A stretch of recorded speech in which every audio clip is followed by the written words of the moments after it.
I'm Tom Roberts, Pest Control Advisor serving Ventura, Santa Barbara, and San Luis Obispo counties, and I'm here with Dr. Mark Hoddle in a heavily infested avocado lace bug orchard in Santa Barbara County. I'm an extension specialist in biological control in the Department of Entomology at the University of California, Riverside.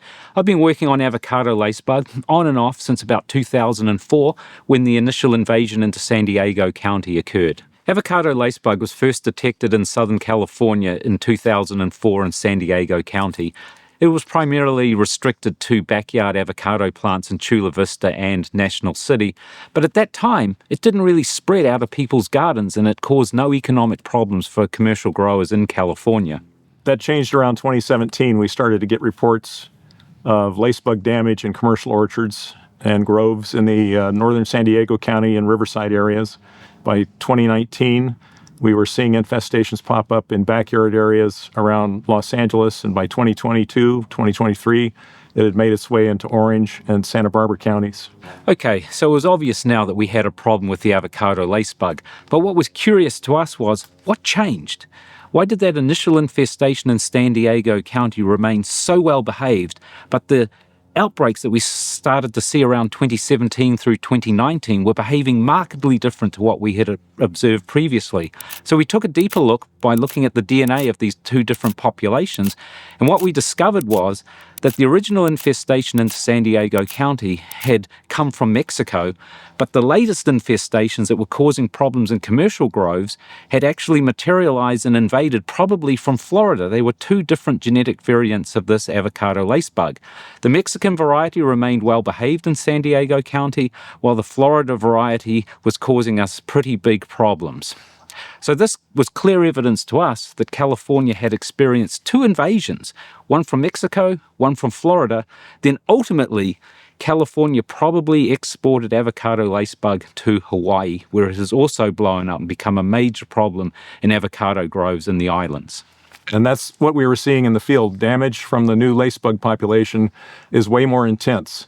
They start feeding on the underside of the leaves, and at first it's just a little yellow spot and minor yellowing from the looking down at the top of the leaf, but then it progresses into larger necrotic patches, and at that point it covers the leaf and you start getting some leaf drop.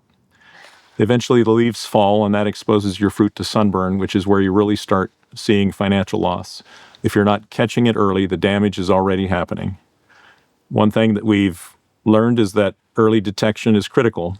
These pests are small. If you're not flipping leaves and regularly inspecting them, you might not see them until it's too late. So we've also studied how temperature affects lace bug development, and this insect really fits the Goldilocks profile. Temperatures are too cold, its development really slows down, so when temperatures are averaging in the 50s, it won't do so great. Mid-80s, the bug is going to do tremendously well. It'll develop fast, it'll lay a lot of eggs, and those eggs will hatch pretty readily, and it'll move through its developmental stages pretty fast. So this is perfect for cool coastal areas like Oceanside and Carpinteria, for example. Once the heat increases up to 90, 95 and higher, and it's averaging the high 90s, those populations are probably going to succumb to the heat.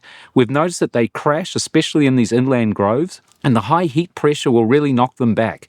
So we have some reprieve if we have Santa Ana winds, for example, that'll come sweeping through our orchards.